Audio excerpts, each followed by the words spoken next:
السلام علیکم every body, I hope سب لوگ خیر خیریت سے ہوں گے. آج کی ویڈیو میں ہم لوگ بات کریں گے مسئلہ کشمیر کے اوپر کہ ایگزیکٹلی مسئلہ کشمیر ہے کیا، کیونکہ آج ہم لوگ کشمیر سالیڈیرٹی ڈے آبزرو کریں.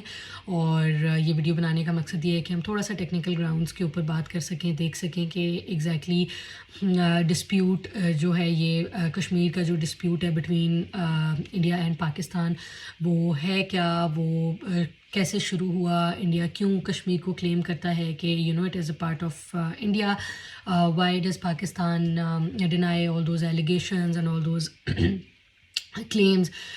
پھر کشمیر کا اسپیشل اسٹیٹس کیا تھا، انڈیا نے اس کو کیسے ریووک کر لیا، اور وہ ٹھیک تھا، لاجیکل تھا، نہیں تھا، اس کے اوپر ہم بات کریں گے.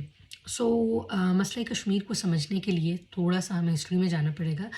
جس ٹائم کے اوپر آپ کی یہ پاکستان اور انڈیا کی اسٹیٹ سپریٹ ہوئی تھی، برٹش رول سے آزادی حاصل ہوئی تھی ان کو، اس ٹائم کے اوپر دیر ور 562 پرنسلی اسٹیٹس. ٹھیک ہے، اب یہ جو پرنسلی اسٹیٹس تھی نا، ان کے لیے 3 جون پلان کے اندر یا لارڈ ماؤنٹ بیٹن پلان کے اندر جو ہے وہ ایک رولنگ تھی، وہ یہ تھی کہ ان کے پاس 2 آپشنز ہیں، یا تو یہ پاکستان کے ساتھ آ جائیں یا یہ انڈیا کے ساتھ چلے جائیں، اور یا پھر یہ اس وقت تک انڈیپینڈنٹ رہیں گے جب تک کہ یہ ڈیسائیڈ نہیں کر لیتے کہ ہم لوگوں نے انڈیا کے ساتھ جانا ہے یا پاکستان کے ساتھ جانا ہے. ٹھیک ہو گیا. اب Kashmir was also one of دو اسٹیٹس. اب ہوتا کیا ہے کہ بہت ساری اسٹیٹس تھی، سچ ایز حیدرآباد ہے آپ کا، بھاول پور ہے، وہ پاکستان کے ساتھ آ گئے. آپ کی اسٹیٹس سچ ایز جوناگڑھ، آپ کا شکنتلا، اس طرح کی جو پرنسلی اسٹیٹس تھی یہ آپ کی چلی گئی انڈیا کے پاس. ٹھیک ہے، اب کشمیر ریمینڈ پرابلم. ٹھیک ہے، اب ہوا کیا، ہوا بیسیکلی یہ کہ جو کشمیر کے اس ٹائم کے اوپر جو مہاراجا تھے نا، ان کا نام تھا ہری سنگھ ڈوگر. انہوں نے 26 اکتوبر 1947 میں لارڈ ماؤنٹ بیٹن کو اس ٹائم کے اوپر ایک لکھا انسٹرومنٹ آف ایکسیشن سائن کیا، جس کے اندر انہوں نے لکھا that I being the Maharaja I cede the state of Kashmir to the dominion of India. ٹھیک ہو گیا. اب انڈیا یہ کہتا ہے کہ جب اس ٹائم کے مہاراجا نے یہ اسٹیٹ ہمیں دے دی through an instrument of accession, تو اب پاکستان ان ریزنیبل ہو رہا ہے کہ وہ ڈیمانڈ کر رہے کہ یہ کشمیر ہمارے کشمیر بنے گا. پاکستان جو ہے وہ بیسیکلی ایک ان ریزنیبل ڈیمانڈ ہے. ٹھیک ہے، اب where as it is true کہ مہاراجا نے یہ انسٹرومنٹ آف ایکسیشن ضرور لکھا. ٹھیک ہے، لیکن اس کو اب آگے دیکھتے ہیں کہ اس میں کیا کیا ٹیکنیکل چیزیں تھیں، کہ کیا وہ مہاراجا ایکچولی وہ یہ ڈیسائیڈ کر بھی سکتے تھے یا نہیں کر سکتے تھے. اچھا، اب 3 جون پلان کے اندر ایک اور پوسٹولیٹ ہے. وہ یہ کہتا ہے کہ جب بھی یہ برٹش نے بیسیکلی ایک پالیسی اڈاپٹ کی تھی کہ جب بھی کوئی ڈسپیوٹ ہوگا نا کسی ایکسیشن کا، ٹھیک ہے، جس میں آپ کا جو ریلیجن آف پیپل ہے، ٹھیک ہے، وہ رولر کے ریلیجن سے ڈفرینٹ ہوگا، تو اس اسٹیٹ کو لے کے جو بھی ایکسیشن کا فیٹ ہے نا، وہ لوگ ڈیسائیڈ کریں گے، وہ آپ کا رولر ڈیسائیڈ نہیں کرے گا. تو ان دا فرسٹ پلیس لیگلی جو ہے وہ مہاراجا کبھی یہ ڈیسیجن لے ہی نہیں سکتا تھا. وائی؟ بیکاز اس ٹائم کے اوپر 80% پیپل جو تھے دے ور مسلمس، اینڈ جو مہاراجا تھے ہی واز اے ہندو. تو وہ ریلیجن کا ڈفرینس تھا. ٹھیک ہے، آپ کے جو میجورٹی لوگ تھے، جو میجورٹی ریلیجن تھا وہ آپ کا مسلمانوں کا، وہ اسلام تھا، مسلمانوں کا ریلیجن تھا. یہ ڈیسیجن لینا ہی انہوں نے تھا. ٹھیک ہے، نمبر 1.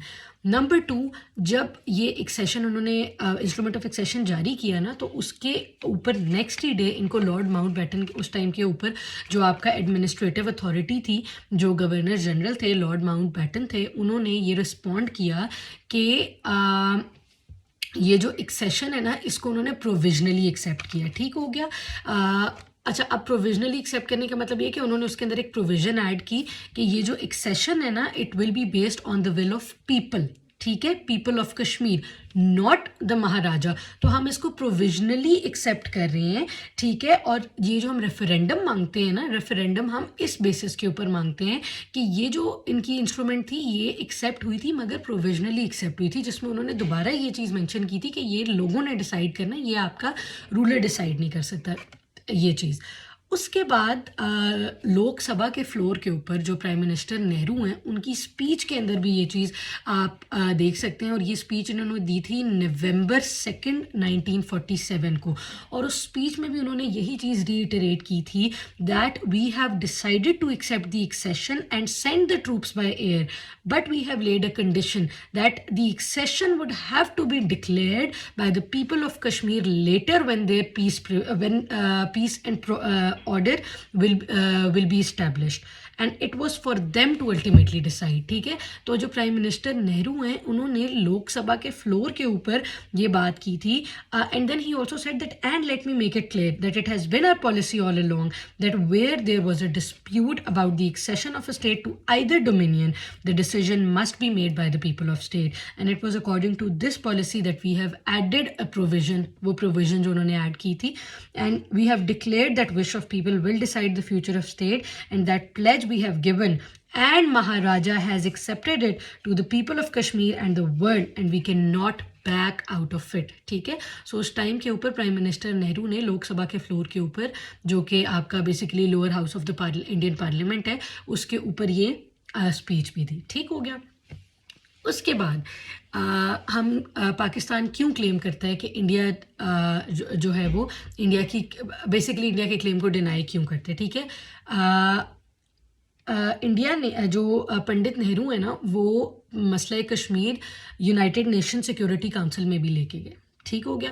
اب جو یونائٹڈ نیشن سیکورٹی کاؤنسل میں یہ مسئلہ کشمیر جو رجسٹرڈ ہے نا وہ انڈیا پاکستان کویسچن کے نام سے رجسٹر ہے. ٹھیک ہے، تو اگر وہ انڈیا کا پارٹ ہوتا تو یہ انڈیا پاکستان کویسچن کیسے ہوتا ہے. ٹھیک ہے، ابھی جو کہا جاتا ہے نا کہ کشمیر انڈیا کا انٹرنل میٹر ہے، تو وہ انٹرنل میٹر کیسے ہے جب وہ آپ کا یو این کے اندر، آپ کا یو این ایس سی کے اندر رجسٹرڈ میٹر ہے، رجسٹرڈ ڈسپیوٹ ہے کہ انڈیا پاکستان کویسچن کے نام سے. ٹھیک ہے. اچھا، اب اس کے اندر جو ہے اچھا اب یو این ایس سی کے اندر کشمیر کے اوپر 11 ریزولوشنز آ چکے ہیں آج تک. ٹھیک ہے، اور اگر تو یہ انڈیا کا انٹرنل میٹر ہوتا یا ڈومیسٹک میٹر ہوتا تو پھر آپ کا اس کے اندر آپ کی یو این باڈی انوالو ہی نہیں ہو سکتی تھی، یونائٹڈ نیشنز انوالو ہی نہیں ہو سکتا تھا، بیکاز یونائٹڈ نیشنز کا آرٹیکل 2 clause 7 یہ کہتا ہے کہ United nations can not intervene in domestic affairs of any state. ٹھیک ہے، اور یہ پنڈت نہرو خود یو این ایس سی میں لے کے گئے ہوئے ہیں. ٹھیک ہے، سو دیر فور آپ کا جو کشمیر ہے it can not be an internal matter. اس کے بعد ہم آلریڈی بات کر چکے فریمنگ آف ایشو. فریمنگ جو ہے یہ آلریڈی فریم ہوا ہوا ہے آپ کا کیا کہتے ہیں یو این کے اندر by the name of India Pakistan question. ٹھیک ہو گیا، تو انٹرنل میٹر یہ ہو نہیں سکتا. اچھا، اب بات کرتے ہیں so these are all the reasons کہ پاکستان ڈینائی کرتا ہے انڈیا کے کلیمز کو کہ کشمیر اچانک سے یہ ان کا انٹرنل میٹر کیسے بن گئی. یہ انٹرنل میٹر نہیں ہے، یہ آپ کا it is a disputed account. اچھا، اب آتے ہیں کہ یہ اسپیشل اسٹیٹس آف کشمیر کیا ہے. ٹھیک ہے، اس کے اوپر بات کرتے ہیں. انڈین کانسٹیٹیوشن میں جو آرٹیکل 370 ہے یا آرٹیکل 35A ہے وہ کیا کہتا ہے. ٹھیک ہے، اچھا اب 1950 کے اندر انڈیا کا جو کانسٹیٹیوشن تھا وہ فائنلائز کیا گیا. ٹھیک ہے، اٹ واز 26 جنوری 1950. ٹھیک ہے، اچھا اب انڈیا کے کانسٹیٹیوشن کے اندر آرٹیکل 370 کہتا ہے کہ Kashmir will be given a special status. اب یہ اسپیشل اسٹیٹس کیا ہے کہ apart from finance, communication, foreign policy and defense, all other powers of the state of J&K is Jammu and Kashmir, they will remain with the state of J&K. ٹھیک ہے، کشمیر کا اپنا flag ہوگا، کشمیر کا اپنا کانسٹیٹیوشن ہوگا، اور کشمیر کے جتنے بھی پراپرٹی اور ریزیڈنس کے لاز ہیں وہ کشمیر کے اپنے انڈیپینڈنٹ لاز ہوں گے. ٹھیک ہو گیا. یہ آرٹیکل 370 میں 1950 میں جب انڈین کانسٹیٹیوشن فائنلائز ہوا تو آرٹیکل 370 نے خود کشمیر کو یہ اسپیشل اسٹیٹس دیا. 35A میں انہوں نے کشمیر کو کیا اسٹیٹس دیا کہ کوئی بھی out side of the territory of Kashmir کوئی بھی جو ہے وہ کشمیر کا لینڈ نہیں لے سکتا. ٹھیک ہے، سیٹل نہیں کر سکتا آ کے، کوئی بھی پرچیز نہیں کر سکتا لینڈ آف کشمیر. ٹھیک ہے، کوئی لوکل ایجوکیشن جو ہے وہ لوکل ایجوکیشنل اسکالرشپس نہیں لے سکتا، کوئی نان کشمیری نہیں لے سکتا. ٹھیک ہے، اس کے علاوہ کوئی بھی لوکل گورنمنٹ جاب جو ہیں کشمیر کی وہ صرف کشمیریز کے لیے. ٹھیک ہے، اور جو کیا کہتے ہیں no one other than Kashmiris can marry the individuals of Kashmir. ٹھیک ہے، کہ کوئی باہر سے کشمیر کے لوگوں کے ساتھ شادی بھی نہیں کر سکتا. اب جو یہ اسپیشل اسٹیٹس ہے نا، یہ انڈین گورنمنٹ نے